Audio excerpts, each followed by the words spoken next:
Welcome back friend and good morning to all of you. આજના સેશનની અંદર આપણે વાત કરીશું આપણા આગળના ચેપ્ટર નંબર 3 વિશે. અને ચેપ્ટરનું નામ છે ધંધાકીય સેવાઓ 2.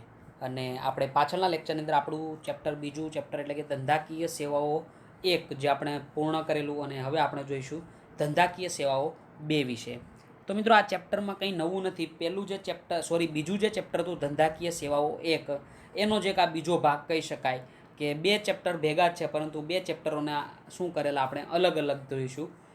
એટલે કે કારણ કે એક જ ચેપ્ટરની અંદર જો આખો પોર્શન મૂકવામાં આવે તો ચેપ્ટર ઘણું લાંબુ થઈ જાય. એટલા માટે આને અલગ અલગ બે ચેપ્ટરોમાં ડિવાઈડ કરેલું.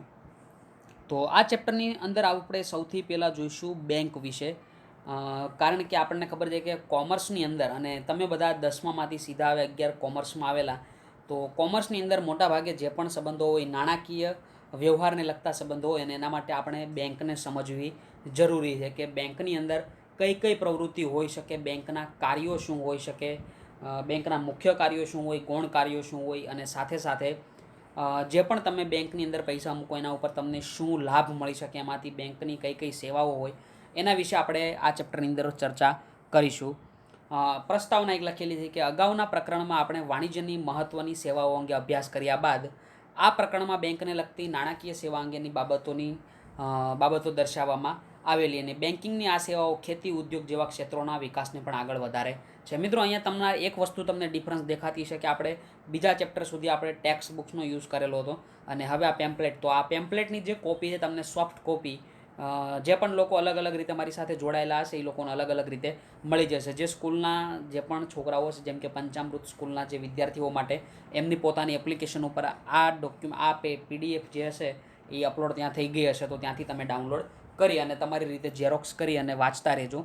તો ચેપ્ટર 2ની જે પીડીએફ છે એ તમને જે લોકો વોટ્સઅપથી જ સંકળાયેલા હશે એને વોટ્સઅપ દ્વારા પીડીએફ મળી જશે પંચામૃત સ્કૂલના વિદ્યાર્થીઓ માટે એની એપ્લિકેશન ઉપરથી.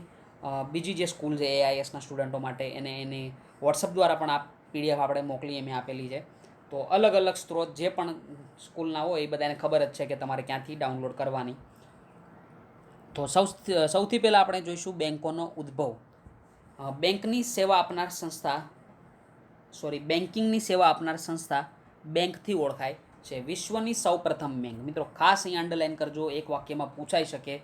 વિશ્વની સૌપ્રથમ બેંક 1907માં જીનીવા ખાતે શરૂ થઈ હતી, કે જેનું નામ હતું બેંક ઓફ બાર્સેલોના. પરંતુ અહીંયા તમારા સિલેબસમાં છે નહીં, તો કંઈ યાદ રાખવાની જરૂર નથી, કારણ કે તમે ધોરણ 12ની અંદર પણ બેંક વિશે અભ્યાસ કરશો, ધોરણ 12ની અંદર ઇકોનોમિક્સમાં કરશો, અત્યારે બીએમાં કરો, તો આ બધું તમારા માટે એક બેઝ બની જશે. કારણ કે તમે જે 11મામાં ભણવાના એ બધું 12મામાં પણ આવશે. ઇટાલિયન શબ્દ બેંકો, બેન્ચ પરથી બેંક શબ્દની ઉત્પત્તિ થઈ. તો અહીંયા ખાસ યાદ રાખજો મિત્રો, ઇટાલિયન જે શબ્દ હતો બેંકો, તો એ કયા શબ્દ ઉપરથી આવેલો? બેન્ચ ઉપરથી બેંક શબ્દની ઉત્પત્તિ થઈ હતી. અને બેંકની પ્રવૃત્તિઓના પુરાવાઓ પણ આપણને પ્રાચીન સમયમાં જોવા મળે છે. પ્રાચીન સમય એટલે કે વર્ષો પહેલાં પણ બેંકની પ્રવૃત્તિઓ થતી હતી એવા પુરાવાઓ મળેલા છે. આ શબ્દનો ઉદ્ભવ રોમન સામ્રાજ્યમાં થયો હતો. ખાસ આપણે યાદ રાખીશું કે બેંક અથવા તો બેન્ચ કહેવાય એ શબ્દનો ઉદ્ભવ હતો એ રોમન સામ્રાજ્યમાં થયો હતો, જ્યાં નાણાં ધીરનાર મસાલાના નામે ઓળખાતા હતા. એ પણ ખાસ યાદ રાખીશું કે જે નાણાં ધીરનાર વ્યક્તિ હતો એ મસાલાના નામે ઓળખાતો હતો. અને બંધવાડાની વચ્ચોવચ બેંકોના નામે ઓળખાતી એક લાંબી બેન્ચ પર પોતાની નાનકડી અને કામચલાઉ દુકાનો નાખતા, અને જેના પરથી બેંકો અને બેંક શબ્દની ઉત્પત્તિ થઈ. તો મિત્રો, તમને ખાસ ખબર હશે કે તમે ગુજરાતી પિક્ચરની અંદર જોયું છે ઘણીવાર કે કોઈ પણ વ્યક્તિ હશે હોય એક ટેબલ નાખે અને ત્યાં સામે પલોઠી વાળીને બેસી જાય, અને પોતે પૈસા આપતો હોય અને સામે લોકો લાંબી લાઈનો કરી અને પૈસા લેવા માટે આવતા હોય. તો આવી રીતે એક બંધવાડાની અંદર વ્યવસાય ચાલતો હતો, જેના ઉપરથી ત્યાં બેંક વપરાતી, એક પાટલી વપરાતી, અને ઇંગ્લિશમાં બેન્ચ કહેવામાં આવે, ને એના ઉપરથી બેંક શબ્દની ઉત્પત્તિ થઈ. એના પછી જોઈશું બેંક એટલે શું અને બેંકના કાર્યો સમજાવો. તો સૌથી પહેલાં આપણે અહીંયા બેંક એટલે શું એનો અર્થ જોઈએ. તો રિઝર્વ બેંકના મતે માંગવામાં આવે એટલે તરત જ કે નિર્ધારિત મુદ્દતના અંતે પરત કરવાની શરતે ધિરાણ કરવાના હેતુથી બચત એકત્રિત કરતી સંસ્થાને શું કહે? બેંક કહે છે. તો મિત્રો, અહીંયા હું તમને એક ઉદાહરણ આપીશ કે સમજો કે એ નામનો વ્યક્તિ જેનું અકાઉન્ટ છે એસબીઆઈ બેંકની અંદર. તો અહીંયા શું થાય કે એસબીઆઈ બેંક શું કરે? બચત એકત્ર કરતી સંસ્થા. આપણે જોયું દરેક શબ્દોને શબ્દથી સાંકળી અને સમજીશું. બચત એકત્રિત કરતી સંસ્થા. તો બચત અહીંયા એસબીઆઈ એકત્રિત કરે કોની? અલગ અલગ જેટલા લોકો જે પણ થાપણો બેંકને આપે, તો આ બધાની થાપણો એક બચત સ્વરૂપે બેંક શું કરે ને એકત્રિત કરે. અને એક શરત હોય કે માંગવામાં આવે એટલે તરત, એટલે એ વ્યક્તિ જે પણ પોતાની થાપણ એસબીઆઈ બેંકમાં આપે એ માંગવાની શરતે. સમજો કે એ વ્યક્તિએ 5,000 રૂપિયા પોતાના ખાતામાં નાખેલા એસબીઆઈ બેંકની અંદર. એ વ્યક્તિને જ્યારે પરત જોતા હોય તો એ વ્યક્તિ એસબીઆઈ બેંકમાંથી પોતાના નાણાં પરત ઉપાડી શકે, એટલે કે માંગી શકે. અથવા તો સમજો કે કોઈ મુદ્દતના અંતે આ પરત કરવાની હોય તો એ શરતે પણ એસબીઆઈ બેંકને નાણાં શું કરવા પડે? પરત કરવા પડે. ધિરાણ કરવાના હેતુથી, એટલે મિત્રો સમજો કે એ વ્યક્તિ જે થાપણદાર જે અમાઉન્ટ જે રકમ એસબીઆઈ બેંકમાં મૂકી, તો એસબીઆઈ બેંક આ પોતાની પાસે રાખવાની નથી. આ રકમ એસબીઆઈ બેંક આગળ શું કરશે? જે વ્યક્તિઓને ધિરાણની જરૂર પડશે, એટલે કે સામાન્ય જનતાને સમજો કે ઘણા લોકો એને પૈસાની જરૂર પડતી હોય, તો બેંક આગળ આ પૈસા શું આપશે? ધિરાણ આપશે. તો ખાસ અહીં યાદ રાખીશું કે જે પણ મિત્રો થાપણ આવે, એ જ ઉદાહરણ, એ વ્યક્તિ એસબીઆઈ બેંકની અંદર જે પણ થાપણ મૂકે, આ થાપણ બેંક પોતાની પાસે રાખી શકે નહીં. બેંક શું કરે? બીજા લોકોને ધિરાણ આપે. એટલે કે ધિરાણ કરવાના હેતુથી બચત એકત્ર કરતી સંસ્થાને બેંક કહેવામાં આવે છે. બેન્કિંગની સેવા આપતી સંસ્થાને બેંક તરીકે ઓળખવામાં આવે છે. આ બીજી એક સામાન્ય વ્યાખ્યા થાય એક વાક્યની અંદર પૂછે તો, કે બેન્કિંગની સેવા આપતી સંસ્થાને બેંક તરીકે ઓળખવામાં આવે. હવે એના જોઈશું આપણે બેંકના કાર્યો. તો બેંકના કાર્યોને આપણે અલગ અલગ 2 વિભાગોમાં અહીંયા વહેંચેલા છે, જેની અંદર સૌથી પહેલાં જોઈશું મુખ્ય કાર્યો અને ગૌણ કાર્ય. તો બેંકોના કાર્યો, બેંકની અંદર આપણને ખબર છે કે મિત્રો બેંકોનું વર્ગીકરણ કરવામાં આવે તો વાણિજ્ય બેંકો હોય અને બીજી એક બેંક હોય એટલે કે મધ્યસ્થ બેંક. 2 પ્રકાર હોય, બે ભાગમાં વર્ગીકરણ થાય બેંકોનું. વાણિજ્ય એટલે કે વેપારી બેંકો, અને બીજો વર્ગીકરણ થાય મધ્યસ્થ બેંક એટલે કે રિઝર્વ બેંક ઓફ ઇન્ડિયા. તો અહીંયા જે આપણે જોવાના છીએ તે વાણિજ્ય બેંકોના કાર્યો, જેની અંદર મુખ્ય કાર્યો એના 4 કાર્યો: થાપણો સ્વીકારવી, ધિરાણ પૂરું પાડવું, રોકાણ કરવું અને આંતર બેન્કિંગ વ્યવહારો કરવા. તો અહીંયા આપણે ખાસ યાદ રાખીશું કે વેપારી બેંકના મુખ્ય 4 કાર્યો: થાપણો સ્વીકારવી, એટલે આપણે જોયું હતું કે એ વ્યક્તિ પાસે જે પણ પૈસા છે એ ક્યાં જાય? એસબીઆઈ બેંકમાં જમા કરાવે, તો એને કહેવાય થાપણો. એસબીઆઈ બેંક આ પૈસાને આગળ શું કરે? બી વ્યક્તિ અથવા તો અન્યને ધિરાણ આપે. સમજો કે ધિરાણ ન આપે તો કોઈ પણ ક્ષેત્રમાં રોકાણ કરી શકે, જેવા કે ખેતી અને ઉદ્યોગ ક્ષેત્રની અંદર. અને છેલ્લે આપણે જોઈશું આંતર બેન્કિંગ વ્યવહારો. એના પછી ગૌણ કાર્ય વિશે વાત કરીએ તો ગ્રાહકોના નાણાકીય વ્યવહારો સંભાળવા, હુંડિયામણને લગતા વ્યવહારો, શાકપત્ર આપવા, ટ્રાવેલર્સ ચેક આપવા, ડ્રાફ્ટ અંગેની સેવાઓ આપવી, સંબંધિત પક્ષકારોને શાખ અંગેની માહિતી આપવી, બાહેંધરી દલાલ બનવું, ક્રેડિટ કાર્ડ અને ડેબિટ કાર્ડ આપવા અને ટેલર સેવાઓ આપવી. તો જે ગૌણ કાર્ય જેની ચર્ચા આપણે આજના સમય જો પોસિબલ હશે આજના લેક્ચરમાં તો નહીંતર આજે આપણે મુખ્ય કાર્યો સૌ પ્રથમ શરૂઆત કરીએ. તો મિત્રો મુખ્ય કાર્યોની અંદર વાત કરીએ તો મુખ્ય કાર્યોમાં સૌથી પહેલાં આપણે જોઈએ થાપણો સ્વીકારવી. થાપણો સ્વીકારવાની આપણે વાત કરીએ તો બેંકો ચાલુ ખાતા, બચત ખાતા, બાંધી મુદ્દતના ખાતા અને રિકરિંગ ડિપોઝિટ એમ 4 ખાતા સ્વરૂપે થાપણો સ્વીકારે છે. તો અહીંયા મિત્રો આપણે ખાસ એક વસ્તુ યાદ રાખીશું કે બેંક ચાલુ ખાતા દ્વારા પણ થાપણ સ્વીકારે, બચત ખાતા દ્વારા પણ થાપણ સ્વીકારે, બાંધી મુદ્દતના ખાતાથી પણ થાપણ સ્વીકારે અને રિકરિંગ ડિપોઝિટ, જે 4ને આપણે સમજીશું પણ ખરા. અને તમારી બુક્સની અંદર અહીંયા એક તફાવતના મુદ્દાની અંદર 3 અલગ અલગ થાપણો વિશે ચર્ચા કરવામાં આવી, જેના વિશે આપણે ચર્ચા પહેલાં કરીશું. તો એની અંદર સૌથી પહેલાં આપણે જોઈશું ચાલુ ખાતું, બચત ખાતું અને બાંધી મુદ્દતનું ખાતું. ચાલુ ખાતાની અંદર આપણે વાત કરીએ તો એનો અર્થ થાય વેપારીઓ દ્વારા ધારણ કરવામાં આવતા જે ખાતા પર વ્યાજ મળતું ન હોય તેને ચાલુ ખાતું કહેવામાં આવે છે. તો ખાસ યાદ રાખીશું કે ચાલુ ખાતાની અંદર કોઈ વ્યાજ ચૂકવવામાં આવતું નથી, એટલે કે જે પણ વ્યક્તિ જે પણ થાપણ મૂકે એના ઉપર બેંક કોઈ રકમ, કોઈ રૂપિયો વ્યાજ ચૂકવશે નહીં. તો એક વસ્તુ મિત્રો ખાસ ધ્યાન રાખજો, ચાલુ ખાતામાં વ્યાજ મળતું નથી. બચત ખાતાની વાત કરીએ તો નાગરિકો દ્વારા ધારણ કરવામાં આવતા જે ખાતા પર નિશ્ચિત દરે વ્યાજ મળતું હોય તો તેને બચત ખાતું કહેવામાં આવે છે. એટલે કે બચત ખાતામાં વ્યાજ આપવામાં આવે. અને એના પછી જોઈશું બાંધી મુદ્દતનું ખાતું. તો નાગરિકો દ્વારા ધારણ કરવામાં આવતા જે ખાતા પર સૌથી વધુ વ્યાજ મળતું હોય તે ખાતાને બાંધી મુદ્દતનું ખાતું કહે છે. તો બીજો એક સવાલ પૂછાઈ શકે કે સૌથી વધારે વ્યાજ કયા ખાતા ઉપર આપવામાં આવે?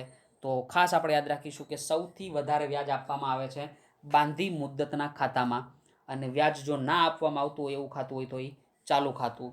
બંને વિશે મિત્રો આપણે ધ્યાન રાખીશું કે બાંધી મુદ્દતના ખાતામાં સૌથી વધારે વ્યાજ ચૂકવાય, જ્યારે ચાલુ ખાતામાં વ્યાજ ચૂકવવામાં આવતું નથી.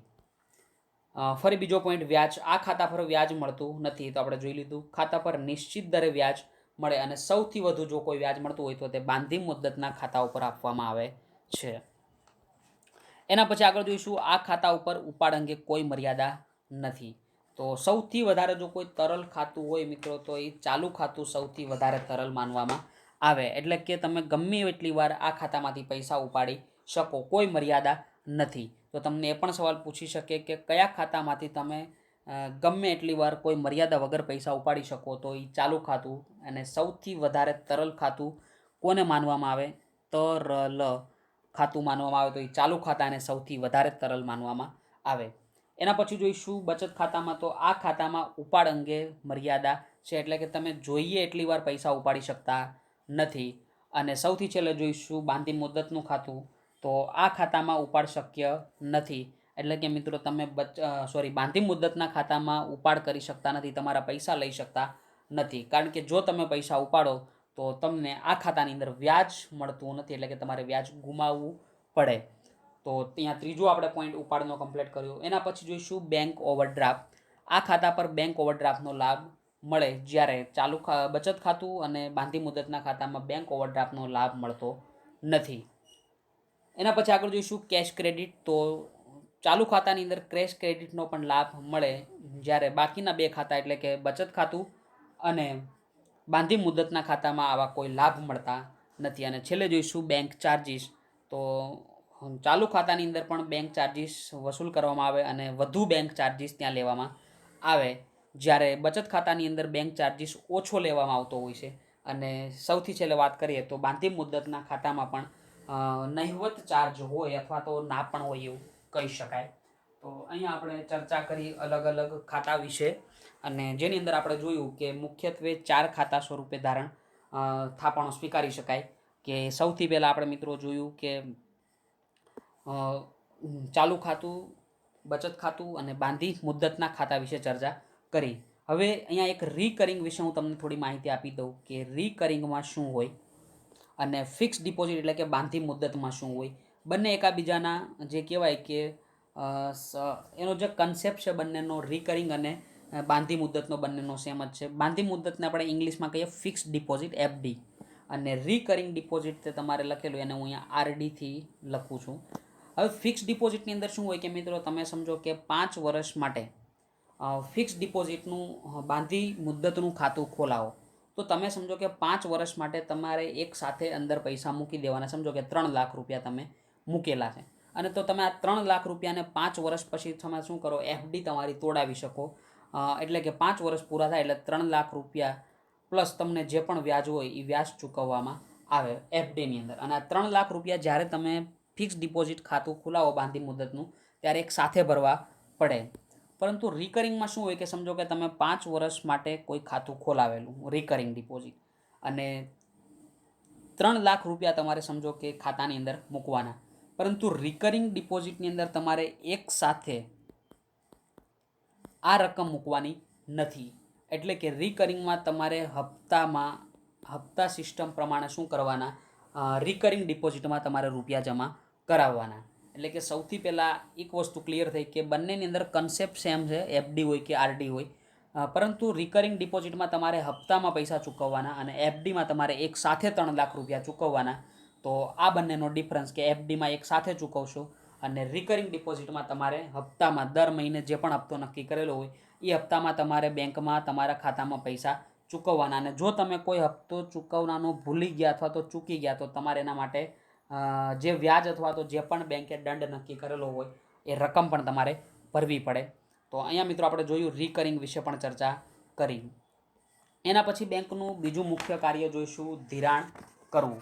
એટલે કે જે પણ વ્યક્તિ બેંક પાસે અલગ અલગ થાપણો આવે, આમના આપણે જોઈએ 4 પ્રકારની થાપણો, અને જે પણ બેંક પાસે આ થાપણ રહેલું હોય એ જરૂરિયાતમંદ લોકોને બેંક શું કરે, ધિરાણ કરે છે. તો ધિરાણની અંદર આપણને ખબર છે કે ધિરાણની અંદર લોન પણ આપવામાં આવે, બેંક ઓવરડ્રાફ્ટની ફેસિલિટી પણ આપવામાં આવે અને કેશ ક્રેડિટ જેવી ફેસિલિટી પણ આપવામાં આવે. જે ત્રણેય વિશે આપણે અહીંયા ચર્ચા કરીશું. સૌથી પહેલાં આપણે જોઈએ કે લોન, તો બેંક દ્વારા જરૂરિયાતના સમય માટે નાણાકીય સહાય આપવામાં આવે છે. તો જે લોકોને જે પણ સમય માટે પૈસાની જરૂર હોય એને નાણાકીય સહાય આપવામાં આવે અને તેને વ્યાજ સહિત એક સરખા હપ્તામાં પરત કરવામાં આવે તો તેને લોન કહે છે. મિત્રો, તમે ઘણીવાર જોયું છે કે ઘણા લોકો હોમ લોન લેવા જતા હોય, ઘર પોતે પરચેસ કરવું હોય તો એના માટે હોમ લોન લેતા હોય. તો એના માટે શું હોય કે તમને એક નાણાકીય સહાય મળે, મકાન ખરીદવા માટે લોન મળે અને વ્યાજ સહિતની જે રકમ હોય તમારે એક સરખા હપ્તામાં દર મહિને શું કરવી પડે, પરત કરવી પડે. એટલે કે દર મહિને તમારે એક સરખી રકમનો હપ્તો બેંકને ચૂકવવો પડે. એના પછી બીજું જોઈશું બેંક ઓવરડ્રાફ્ટ. તો ઓવરડ્રાફ્ટની અંદર શું હોય કે ઓવરડ્રાફ્ટની જે ફેસિલિટી આપણે જોઈ કે બેંક ઓવરડ્રાફ્ટ એ ચાલુ ખાતું ધરાવનાર વ્યક્તિને એનો લાભ મળે, જ્યારે બચત ખાતું અને બાંધી મુદતના ખાતામાં લાભ મળતો નથી. તો મિત્રો, ચાલુ ખાતાની અંદર વાત કરવામાં આવે બેંક ઓવરડ્રાફ્ટ, તો ચાલુ ખાતું ધરાવનાર ખાતેદારના ખાતામાં જમા કરતાં વધુ રકમ ઉપાડવા દેવામાં આવે તેને બેંક ઓવરડ્રાફ્ટ કહે છે. તો અહીંયા બીજું એક મહત્વનું કાર્ય બેંકનું ધિરાણ કરવાની અંદર બેંક ઓવરડ્રાફ્ટ, એટલે કે તમારા ખાતામાં જેટલી રકમ હોય એના કરતાં તમે વધુ રકમ ઉપાડી શકો છો, જેને બેંક ઓવરડ્રાફ્ટ કહેવામાં આવે. એના પછી આગળ જોઈશું કેશ ક્રેડિટ વિશે. તો જ્યારે ઓવરડ્રાફ્ટ અંગેની સવલત નિશ્ચિત સમય માટે આપવામાં આવે તો તેને કેશ ક્રેડિટ કહે છે. મિત્રો, ઓવરડ્રાફ્ટ અને કેશ ક્રેડિટ બંનેમાં સરખું જ કે તમારા ખાતામાં જેટલી રકમ હોય એના કરતાં વધારે રકમ તમે ઉપાડી શકો, પણ ફરક એટલો છે કે કેશ ક્રેડિટની અંદર તમને નિશ્ચિત સમય માટે જો આ સગવડ આપવામાં આવે ઓવરડ્રાફ્ટની તો એને કેશ ક્રેડિટ કહેવામાં આવે. બેંક દ્વારા આપવામાં આવતી લોનની પૂરી રકમ જો બેંક વસૂલી શકે નહીં તો તે ઘાલખાતની રકમ, જે કહેવાય કે ઘાલખાતની રકમ NPA બને છે, એટલે કે નોન પરફોર્મિંગ અસેટ, નિષ્ક્રિય મિલકતો બને. ને જો નિષ્ક્રિય મિલકતો વધી જાય તો બેંકનું અસ્તિત્વ પણ જોખમમાં મુકાય.